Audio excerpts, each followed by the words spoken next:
Hello and welcome to the Fighting Moose podcast. I'm your host, Jason Hendrickson. The other day, I was cruising Facebook when I noticed a post from my local library.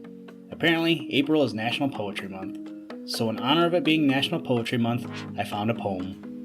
The poem is Paul Revere's Ride by Henry Wadsworth Longfellow. As always, you can check out the show notes and get more information and downloads at our website, or stop on by the Facebook page and connect there too. Now let's turn to today's poem. I hope you enjoy. Let's begin.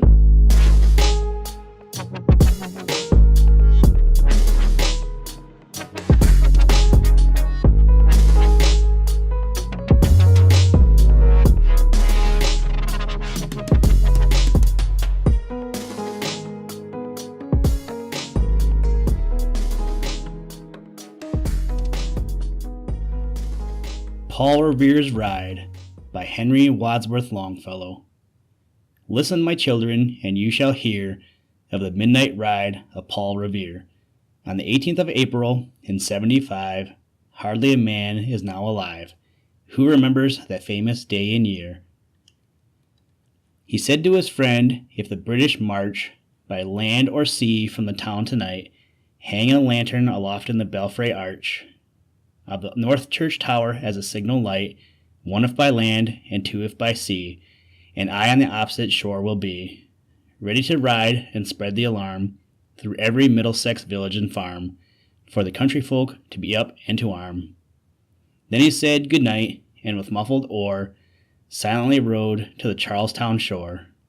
Just as the moon rose over the bay, where swinging wide at her moorings lay the Somerset, British man of war, a phantom ship with each mast and spar, across the moon like a prison bar, in a huge black hull that was magnified by its own reflection in the tide.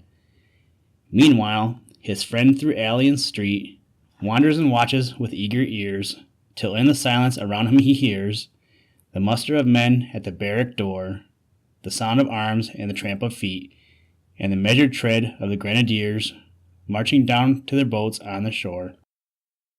Then he climbed to the tower of the Old North Church, by the wooden stairs with stealthy tread, to the belfry chamber overhead, and startled the pigeons from their perch on the sombre rafters that round him made masses and moving shapes of shade. By the trembling ladder, steep and tall, to the highest window in the wall, where he paused to listen and look down a moment on the roofs of the town, and the moonlight flowing over all. Beneath in the churchyard lay the dead, in their night encampment on the hill, wrapped in silence so deep and still, that he could hear like a sentinel's tread the watchful night wind as it went, creeping along from tent to tent, and seeming to whisper, all is well. A moment only he feels the spell of the place and hour and the secret dread of the lonely belfry and the dead, for suddenly all his thoughts are bent on a shadowy something far away, where the river widens to meet the bay, a line of black that bends and floats on the rising tide like a bridge of boats. Meanwhile, impatient to mount and ride, booted and spurred with heavy stride, on the opposite shore walked Paul Revere. Now he patted his horse's side, now he gazed at the landscape far and near. Then impetuous stamped the earth, and turned and tightened his saddle girth, but mostly he watched with eager search the belfry tower of the Old North Church, as it rose above the graves on the hill, lonely and spectral and somber and still.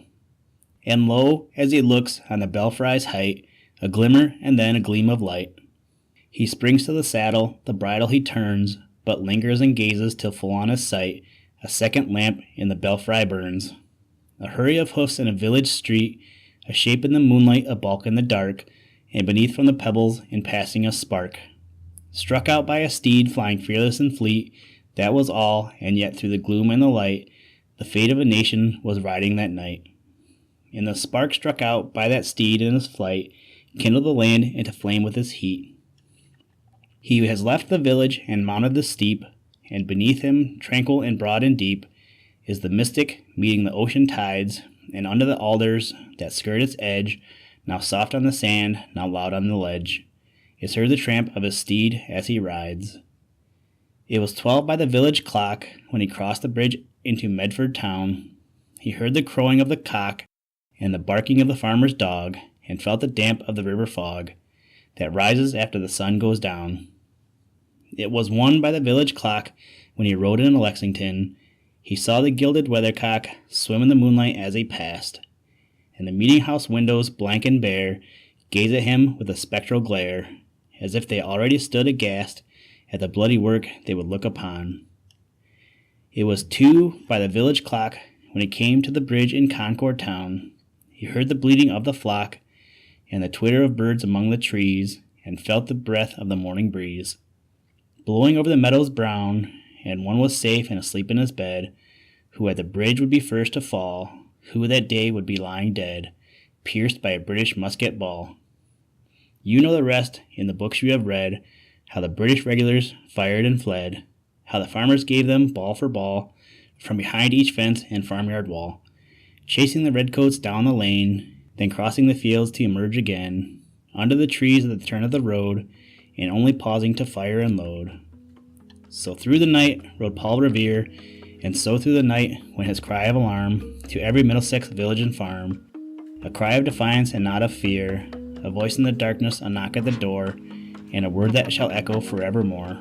For, born on the night wind of the past, through all our history to the last, in the hour of darkness and peril and need, the people will waken and listen to hear hoofbeats on that steed and the midnight message of Paul Revere.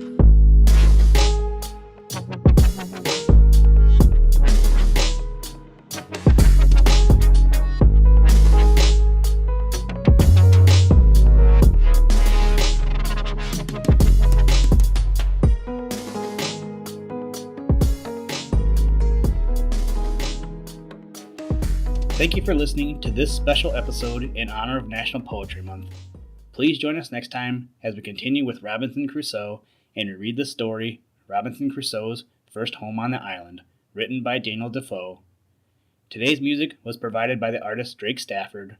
For more information, to download and or listen to audio from all our recordings, please visit www.thefightingmoose.com.